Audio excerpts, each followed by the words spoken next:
Hello, bachcho. Let's see the question. So the question says an electron in hydrogen atom in its ground state absorbs 1.5 times as much as energy as the minimum required energy for its escape, that is 13.6 electron volt from the atom.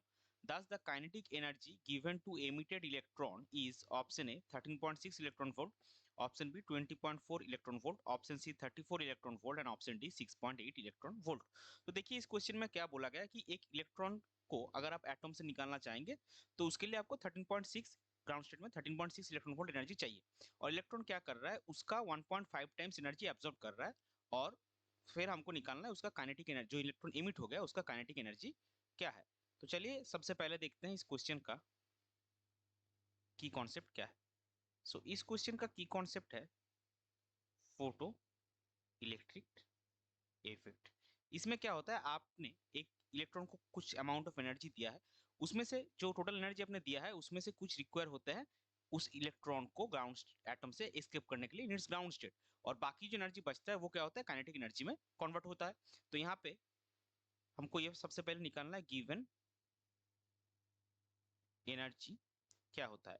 तो given energy जो आपका यहाँ पे है वो है 1.5 times into required energy, that is 1.5 into 13.6 electron volt. So this will be आपका इसका वैल्यू आएगा 20.4 इलेक्ट्रॉन वोल्ट, और जो आपका minimum energy required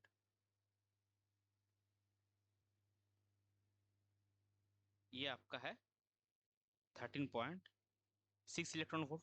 so kinetic energy क्या होगा, kinetic energy is equal to होगा आपका जो एक्सेस एनर्जी आपका बचेगा, यानी कि जितना आपने दिया है और मिनिमम जितना चाहिए, that will be 20.4 minus 13.6 electron volt, that is 6.8 electron volt. ये हो जाएगा आपका क्वेश्चन का करेक्ट फाइनल आंसर, जो कि ऑप्शन डी में है। सो इस पर्टिकुलर क्वेश्चन के लिए आपका करेक्ट फाइनल आंसर होगा option D, that is 6.8 electron volt. I hope you understood it well. Best of luck, thank you.